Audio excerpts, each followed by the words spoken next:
Hello, everybody, and welcome back to Trekyards. I'm Captain Foley. I'm Connor Collins, and special mega guest. Special mega guest right there. Oh my God, who is it? Who's the mega guest? Come on, tell me. It's Doug. Not It's me. It's you. You got to carry this episode. That's true. Well, it is his calendar, so that is fair. It's his thing.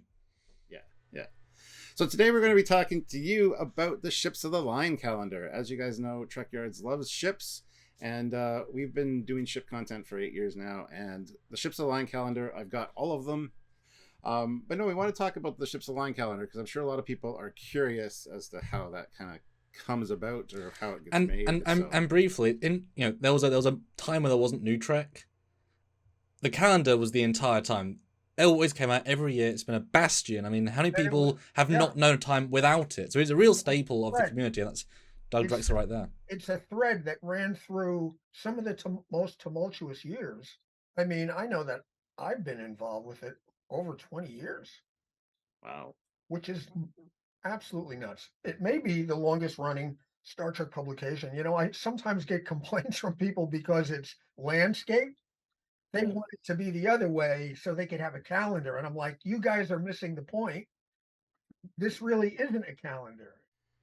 You should do a Ships of the Line 4-4-3 ratio and call it that. Ships of the Line 4-3. Excuse to publish an art thing. Yeah. Yeah. If you really want a calendar, there are many, many places you could go and download for free.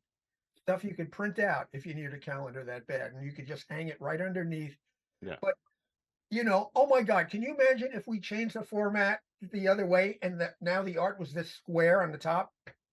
Yeah. I wouldn't even do it. I'd be done because that's crazy. Get started in it. How was the impetus of all this? I did not originate the calendar. It originated while I was at Foundation Imaging. I had a fantastic relationship with Margaret Clark at Simon and Schuster, where we had done, Mike and Denise's encyclopedia, and she started giving me book covers. I mean, I did a lot of book covers until I guess they became fed up with me. I never gave them a hard time. I don't know what the problem was. But I did a huge slew. As a matter of fact, I went to the bookstore in Studio City one day, and it was a whole shelf. And they were all my book covers, and I lined them all up on the shelf and took a shot of them. That's pretty cool. That's great. But I had this great relationship with Margaret Clark. We had done the Deep Space Nine tech manual, and she was a dream on that too. There was a layout that was really terrible, and she said, "Okay, Dougie, you and I are going to go through a page at a time." And we did it over the phone. I mean, it wasn't even like a Zoom call or anything. We didn't have that yet. And we just got along great. And so she came to me. I've collected a group of guys. There's a small group that is ever changing a lot of interesting fan artists have been in the Ships of the Line calendar. Bill Krause, I feel like Bill is like one of my discoveries because I saw his stuff online and asked him to do page for ships. And he's been doing it, got to be at least 5 years now. Where was Trek when you started? What season of Enterprise or Voyager? What was the Enterprise? Okay. We were on Enterprise. So it was during Enterprise. And were you able to work in the VFX company to make your images, or were you doing it on home computers? What sort of, were you approaching it as another branch of Enterprise or a entirely homemade thing? When you started? No, everyone worked on their own home computers, and as internet, you were able to do stuff over the internet together. We have pros working in the calendar, but we have a lot of fans as well, and we have stuff that looks utterly real, other stuff that's more painterly. John Eves will do stuff, hand drawn. I'm open to anything, really. How do you get to be in the Ships of the Line calendar? Well, to be perfectly blunt, you just have to get me excited. That's all. You have to know a guy. Something that excites me. The number one thing is that we only rarely do just beauty shots of ships. Mhm. If it's an amazing beauty shot, we do it. But the page, and I think it's part of the success of the calendar, is that every page suggests a story that you kind of extrapolate yourself by looking at it. Mhm. you know, and in that way, it's kind of interactive. But and one of the things that's great is the Cushmans have come in and they do like Yeah. a centerfold every. How awesome is that? Yeah, they're pretty great. They're both Really, good guys. I Yeah. mean, can you the go into amount of detail work, about that, Doug? Because that is a whole new thing that's very impressive as an addition. the amount of work that those guys do to do one of those compared to what they get paid, it's mostly love. They Yeah. do it because they love it and they want everyone to see it, and it's exciting for them too. You don't get rich doing the calendar. You get a nice check, but sometimes if you count up the hours you put into something, Yeah. it's way more than what they get paid. So there's a lot of love there. I'm the gatekeeper, which is great. I get it. It has to appeal to all my sensibilities, and not to say that I'm any kind of genius, but how many people have done as many things as I have? I've been a effects makeup artist. I've been a graphic designer. I've been an illustrator. I have Emmys for visual effects. So I've learned to, you go through life where you're not that confident in yourself. And at a certain point, you just say, quit messing around, Yeah. at a certain point where you've proven enough stuff where it's not egotistical to think you know what you might be talking about. They tried to do an edition of the calendar, a fan edition of the calendar, which really, where they would get art from off the internet and they Mhm. would, have a contest.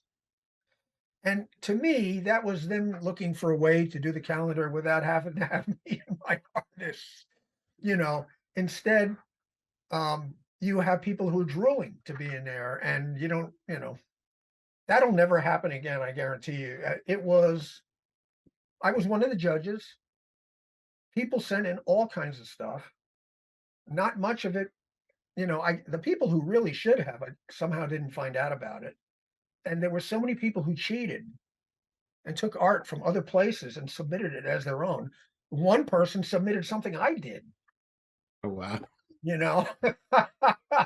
They had gotten spoiled over the years when they got a completed calendar that had a rhythm to it from page to page, that pages had stories, that it obeyed the Star Trek rules, everything, it looked like Star Trek. It really has run like a well-oiled machine for the past 20 plus And that's years. actually a really great little segue. Has there been a Kelvinverse picture? Will there be a Kelvinverse picture? We're 12 years after the Kelvinverse existed? As far as things like the Kelvin verse and stuff like that, and people notice that we don't have much from the new, and that is not a choice. It is a choice, but it's not a choice. I tried that in the very beginning. Tobias Richter did, an enterprise page that and we had an unusual situation on the old Star Treks where everyone knew each other so well. I can do the calendar. I don't have to check with anybody. They don't even care. They're glad I'm doing what I'm doing. The new Star Treks are much more controlling. If I would have a page about something that's currently in production, holy crap, man, you are in for a lot of pain. And I had a couple of situations. One time, actually, I contacted J.J. Abrams himself and sent him the picture that they were pixel to pieces. And I said to JJ, do you see anything wrong with this picture? And he says, no, it's great. And I said, can I use that as a quote from you? Yes. And I sent that through and they left me alone. But after that, I found out if you did anything from a currently produced show, you're in a lot of trouble, a lot of trouble.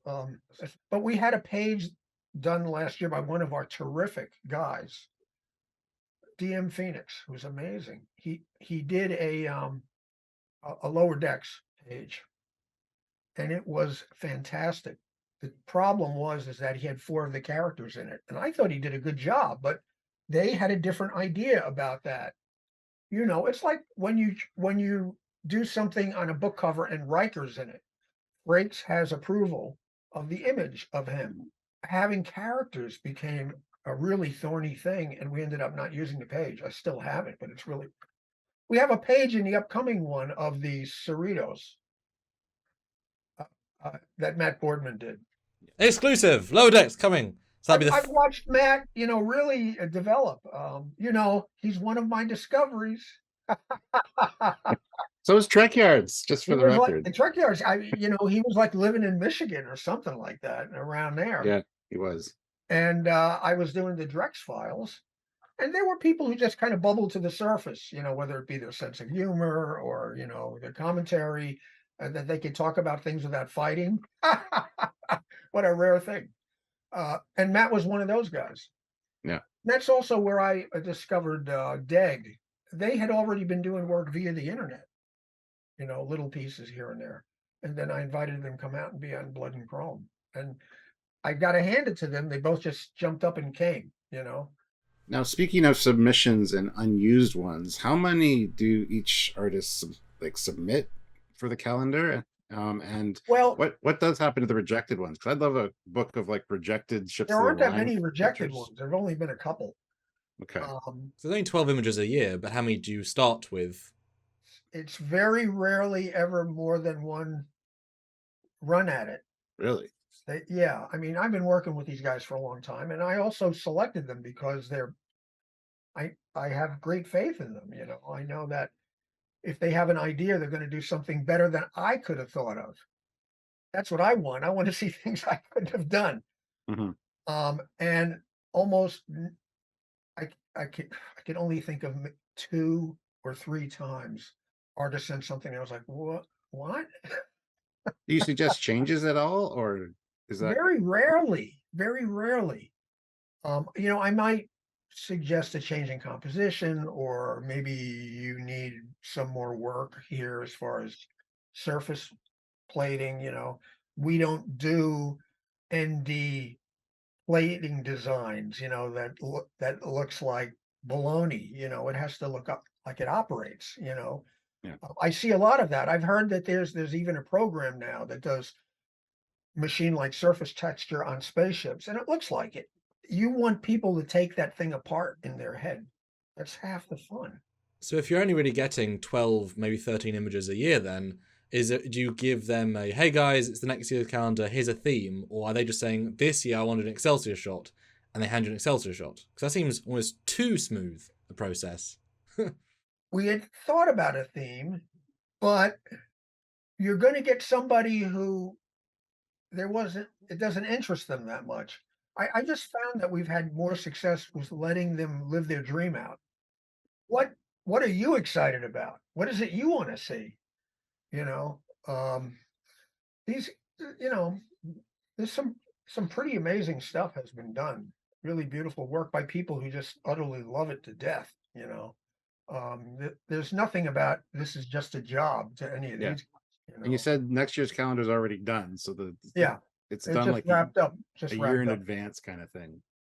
Yeah. Yeah. Well, I mean, they usually find out around August or September that we're doing another one. And I never know from year to year. They almost canceled the Ships of the Line once. It didn't, I have no idea what the numbers are or how many that they sell. Like, I really have no idea at all. But it must be doing well. Otherwise, they get rid of it, Although we mentioned alternate universes, I'm looking at this last year's calendar, and there's quite a few fan designs. It appears, if stuff from modern Trek is kind of hard, not to out of the question, but difficult. What's the rules about fan designs? Because there's a pretty significant amount of non-canon, side canon. Well, it totally has to appeal to me. Oh boy, that's so unfair. It has to appeal to me. Yeah. I have a certain eye that most of you guys know my eye, and are familiar with me for decades. It cannot be baloney. It has to look really thought out, Yeah. I find that's like, I'm sorry, Discovery fans. I'm not a big the ship, the Discovery. I'm not a big fan of that design. It doesn't look like Starfleet to me. It has a lot of hard angles, which you should say for the Klingons. These ships have always been organic to me and almost sea creature like. To me, it looks like a science fiction design. There's a certain science fiction for science fiction's sake in its aesthetic. Now, I'm not saying there was a certain point where Star Trek hung together from every single angle. But then once after Enterprise and then JJ came in, and we started doing lots of TV shows, every TV show had a different spin, So at the same time, Marvel was doing their multiverse thing, And it just hit me one day that that's what happened. And I realized that in one of the JJ movies, they have a shot of a line of ships. Then it comes to the NX, the Yeah. only one you recognize, really, Obviously, something during the temporal Cold War, right, happened that splintered us into a multiverse, a Star Trek multiverse of madness. Yes. And why not? Because it is science fiction. And if you're a science fiction fan, I don't mean watching shows on TV, I mean reading science fiction novels. It's all about stretching things in every single direction. So in a way, it's the most science fiction thing that could happen to Star Trek, is splintering it into all of these different universes. Mm. What do you think? I love it. I love it. So we speak about it's tricky to get modern show stuff made, but with so many new ships, especially in the Picard seasons 2 and 3, if you were to do a new, and there might be in the next calendar, what's the process of getting a new show thing made in terms of, are you able to get the asset from the production since they're active? We all know the software's used, or do you have to get a fan to make a version? But if you're doing a Picard one, would you then be able to get, say, the Stargazer from the team, or do you need to make a fan version? Or what would that process be like? Yeah, well, I mean, I have a Stargazer that I built in Moto that I brought into Lightwave, but I haven't really textured it to the nth degree. The models I make are approval models, you know. I'll use textures I have on hand. I'll make quick new ones that have plate patterns and things that, I want to see. I could get probably any of the models from Picard that I want, unless somebody decides that they don't want me to have them for some crazy reason, you know. I mean, I've got it, like I said, I've got a Stargazer in Lightwave that I did a couple of images that could almost be calendar images of the or drilling down on a Because Stargazer. we like the ships in seasons 2 and 3, so 2024 calendar, Well, yeah, there's a possibility. I'm hinting very strongly here, Doug. No, I mean, that's the one show that I think we could get away with it without any hassles. You should do a shot with the Excelsior 2, Excelsior, and Excelsior refit. The Excelsior, too, is really a nice ship. It is. We just an episode on it. Well, you know why people like it? Because the lines are sweetened, but it's still the same ship, pretty much. And those lines are, they're classic. That's a classic design. What do you want to turn it into a pizza cutter for, I'm sorry to say that, because Discovery looks like a pizza cutter, but people call the J a pizza cutter. So, Yeah. I found people are like, critics on television and newspapers and stuff like that, when they review a movie, it's like, you were just saving that comment up. It probably came from somewhere else, right? They're so, it's more about showing how clever they are than really critiquing anything. I'm going to show you how clever I am by cleverly eviscerating. When it's been 20 years and lots of talented people, has there ever been situations where you've had an artist and they say, this image I made 3 years ago will be perfect this year? Or is 100% everything a fresh image? Ever anything they've already got in the bank? Oh, yeah. Sure. Oh, yeah. As a matter of fact, it was Bill Krause. It was the first time I had Bill Krause. He had these 3 Titan-type ships. Shangri-La. Yeah. He had the Shangri-La, 3 of them, and he had them lined up beautiful and lit beautiful, and and I said, Bill, you got that one at a higher res? Because that's perfect. Right there. I love that image. It's probably one of the ones that Terry saw. See this? This is a Stargazer that was built from my model by one of the guys on the show who had a printer and was getting into it. And we gave him some models. And one day he dropped that off. He says, there's something on your front porch for you. Actually, he also have a little a little Titan thing. Nice. Yeah. And that's a Bill Krause design, except we have the Stargazer era nacelles on it. And if you get a chance, Doug, every Tuesday and Thursday we're releasing a Titan animation with ships of the canon universe. and Terry Towers have been nice and sharing them around. They're going quite well because we want to see it in motion. Last week was with the Protostar. This week we're doing with the Deradex and something else. So been a busy bit of animation, but it's nice in motion. So check it out, Doug. Also nice stuff. I will. All right, guys. Thank you so much, Doug, for joining us and talking about Ships of the Line. If you haven't picked it up, go pick it up. It's amazing. I've got like 3 of them. So and every previous issue, just buy them all. Because like Doug said, it's not a calendar; it's an art.